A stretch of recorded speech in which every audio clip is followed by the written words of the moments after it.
Ісін жаңадан бастаушы кәсіпкерлер көбінесе бастапқы капитал тапшылығынан жиі қиналады.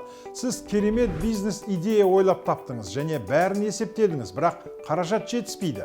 Әрбір екінші стартаперға бұл проблема жақсы таныс, бірақ менің жоғарыда көкелерім жоқ, ешкім қарыз бермейді, ал идея өте жақсы дейтін болсаңыз, сіз қателесесіз. Себебі мәселені инвестиция тарту арқылы шешуге болады. Бүгін осы тақырыпқа кеңінен тоқталмақшымыз. Бизнестің қай түрі болса да, енді басталып жатқан кәсіпкерлік болған соң, алғашында қомақты қаржы керек. Табысты ірі компанияларды алғашында инвесторларға жүгінген. Инвестор деген кім? Инвестор инвестициялық жобаларға өзінің немесе қарызға алынған қаражатын салатын заңды немесе жеке тұлға. Инвестордың әрқашан бір мақсаты болады. Ол сіздің жобаңыздан пайда табу. Инвесторды қайдан табуға? Ең бастысы оны қалай қызықтыруға болады? Ең алдымен ол үшін инвестормен кездесуге дайындалуыңыз керек. Алдымен жобаның толық таныстырылымын жасаңыз. Негізгі мақсат инвесторға идеяңызды дұрыс жеткізе білу. Құжаттарыңыз сіздің кім екеніңізге және не істегіңіз келетініңізге, бұрын қандай тірлік атқарғаныңызға, өніміңіз бен қызметіңіздің кімдерге арналғанына, жоспарларыңыздың қандай екендігі мен бәсекелестеріңіздің кім екендігіне жауап беруі тиіс. Тек мазмұнына ғана емес, сонымен қатар презентацияның сыртқы түріне де назар аударыңыз. Егер сізде дизайнерлік дағды болмаса, әдемі презентация жасау үшін ақысыз, мысалы canva.com секілді қызметтерін пайдаланыңыз. Начинающим предпринимателям самое важное — это самому вначале детально проработать свой проект. Почему? Потому что, как я уже говорил, там важен нетворк, то есть увидеть, встретить, там, поймать за руку этого человека, да, этого потенциального инвестора и рассказать ему идею. Здесь бы я посоветовал бы, и не всегда будет много времени, чтобы там всю длинную историю рассказывать. Я посоветовал бы, наверное, научиться навыкам презентации, научиться очень кратко, за короткий промежуток времени донести идею, чтобы зацепить. Это первый этап. Екінші, бизнес жоспар жасаңыз. Жобаңыздың қаржылық үлгісіне ерекше назар аударыңыз. Себебі инвесторларды сандар қызықтырады. Ол қанша ақша салу керек? Бұл жоба қашан пайда келеді? Ақшаны қанша күтуге тура келеді деген секілді келесі сұрақтарға нақты жауаптар алу керек. Мұның бәрі өте маңызды. Толығырақ бизнес жоспар жазу туралы 46-шы сабағымызды қараңыз, ал қаржылық модельдер туралы 35-ші сабақта толық ақпарат көрсетілген.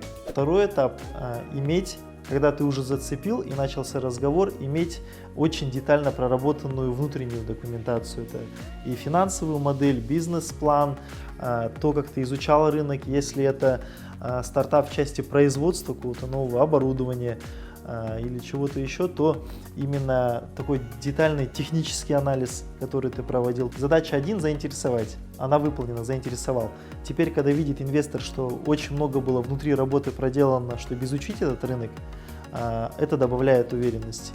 Әдетте инвесторлар бұл іскер адамдар және сіздің жобаңыз қанша жерден керемет болса да, кіріс шығыстарға үңілмейінше қаржы сала қоймайды. Бизнес жоспарыңыз егжей-тегжейлі екшелсе, соның көмегімен инвестиция алу мүмкіндігіңіз 2 есе артады. Всегда привлекателен, я думаю, для бизнесмена та сфера деятельности, которая дает достаточно быстрый приток денег, достаточно быструю рентабельность и окупаемость. Если в Казахстане мы говорим, что нормальная срок окупаемости и рентабельности составляет от 5 до 6 лет, то, наверное, проекты, которые показывают срок окупаемости там, меньше 6 лет, они наверняка будут на первом этапе выглядеть более интересными. Ну и опять же, наверняка сейчас зачастую привлекательны те проекты, которые несут за собой какую-то уникальную идею. То есть тут два момента. Это первое – срок окупаемости, и второе – его масштабируемость. Потому что зачастую ребята предлагают проекты на каком-то локальном уровне, скажем, на уровне области или на уровне Казахстана. И очень важно понимать, если этот проект будет успешен, можно ли будет его масштабировать там, на страны СНГ и даже мира. Сонымен сіз презентациямен бизнес жоспар дайындадыңыз. Инвесторды іздейтін кез келді. Оларды қайдан табу керек? Бүгінгі таңда Қазақстанда инвестиция тартудың бірнеше жолы бар. Енді солардың әрқайсысына жеке-жеке тоқталайық. Есть ряд инвестиционных фондов в Казахстане, которые готовы предоставлять инвестиции в стартапы, в определенные уже работающие бизнесы. Есть также, наверное, инвестиционные филиалы, какие-то отделы при банках. То есть, в первую очередь, если говорить, наверное, самый действенный способ, это все-таки тот нетворк, который есть. То есть, с чего в первую очередь начинают стартаперы? Это нетворк, это твои знакомства, которые были сложены, знакомые знакомых, которые помогают выйти в основном на тех вот именно людей, которые принимают решения. Затем можно обратиться через наверняка такие институты, как Атамикен, другие институты развития, такие как Дому, то есть куда можно предоставить свой проект, и затем инвесторы выбирают из тех проектов, которые имеются, то, что их заинтересует. Ну и, соответственно, я думаю, если есть желание, там элементарно даже можно выбрать тот список инвестфондов, которые есть в Казахстане, и просто даже элементарно на почту пытаться высылать действующие тизеры, какие-то бизнес-планы. Егер сіздің идеяңыз IT технологиялармен байланысты болса, мысалы сіз пайдалы қосымшаны жасадыңыз. Олай болса, қаржылық көмек алу үшін Астана Хабқа хабарласыңыз. Астана Хаб стартаптарды жеделдету бағдарламасына өтініш білдіре отырып, сіз 3 айдың ішінде білім беру курстары мен жобаның дамуын тездетіп, инвестиция тарта аласыз. Бүгінгі таңда Астана Хабпен 49 инвестор бірігіп жұмыс жасауда. Толық ақпаратты astanahub.com сайтынан білуге болады. IT стартаптарды ілгерілетудің тағы бір баламасы Tech Garden жеделдету бағдарламасы. 11 апта ішінде сіз тренингтерден өтесіз, ал сарапшылар сіздің жобаңыздың идеяларын жетілдіру бойынша жұмыс істейді. Үздік жобалар $100,000 дейін инвестиция алады. Инвесторларды тек IT жобалармен айналысу арқылы ғана таппайсыз. Мәселен, кәсіп түріне қарамастан ісін енді бастағандарды қолдау бағдарламалары да бар. Мысалы, Most Business инкубаторы. Онда білікті кәсіпкерлердің тәлімгерлік тәжірибесін алып, сонымен қатар идеяңызды жүзеге асыруға инвестиция тартуға болады. Ол үшін жобаңыздың таныстырылымын идея айқұлақ most.com.kz мекенжайына жіберу керек. Инвестиция тартудың тағы бір тәсілі бұл халықаралық стартап нетворк платформасында өтінім қалдыру. Бұл қалай жұмыс істейді? Сіз сайтта өз жобаңыздың парақшасын ашып, оған презентацияңыз бен фотоматериалдарды қосасыз. Содан кейін сіз алғыңыз келетін инвестиция көлемін жазып, оны жариялайсыз. Бұл сайтқа күн сайын әлемнің жүздеген инвестор кіреді. Сондай-ақ инвесторлардың өздері өтінімдер қалдыратын, инвестициялауға дайын жобаларын сипаттайтын бөлім бар. Жүйе сіздің жобаңызды осы салаға қызығушылық білдірген адамға автоматты түрде таратады. Айтпақшы, осы платформада тіркелген инвесторлар арасында ауыл шаруашылығы саласындағы жобаларға сұраныс өте көп. Очень важно определить в первую очередь свою сферу, своего инвестора, то есть свой размер. То есть если, например, ведется поиск для инвестиций для стартапа, скажем, в сфере, например, образования, наверное, нужно понять, какая сумма денег необходима, понять тех инвесторов, которым будет интересна сфера образования, понять, что преследует инвестор, да, это какие там мультипликаторы выхода из бизнеса необходимы. Вот, то есть, грубо говоря, провести домашнюю работу и после этого уже точно работать по тем путям, чтобы выйти на этого инвестора. То есть бывает очень много форумов, всегда лучше зачастую там пообщаться лично, да, поэтому бывает очень много форумов, бывает очень много стартап-площадок, где можно, в принципе, напрямую задать вопросы и заинтересовать. Инвестицияны Еуропалық қайта құру және даму банкінен де алуға болады. Еуропалық қайта құру және даму банкі ауыл шаруашылығынан бастап көлік секторына дейінгі көптеген салалардағы жобаларға инвестиция құяды. Банктен қаржылық көмек алу үшін сіз бірқатар талаптарға сай болуыңыз керек. Инвестиция көлемі 5-тен 25 миллион еуроға дейін қарыз немесе үлестік қатысу түрінде беріледі.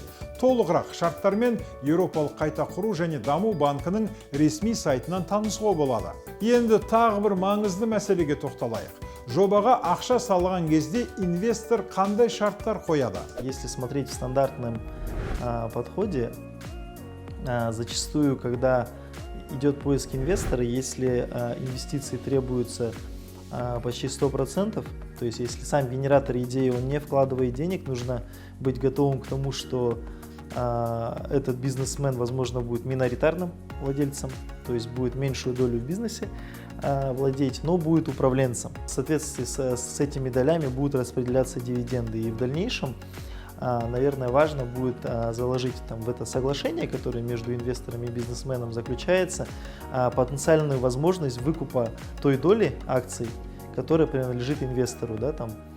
Также могут оговариваться условия выхода инвестора из проекта через, скажем, 5-6 лет. Если бизнесмен сам взял инвестиции, раскрутил проект, у него будет возможность выкупить долю вот этого инвестора, который заходил, чтобы стать полным владельцем. Требования – это, наверное, в первую очередь, опять же, четкое понимание по финансовым и денежным потокам и четкое понимание окупаемости.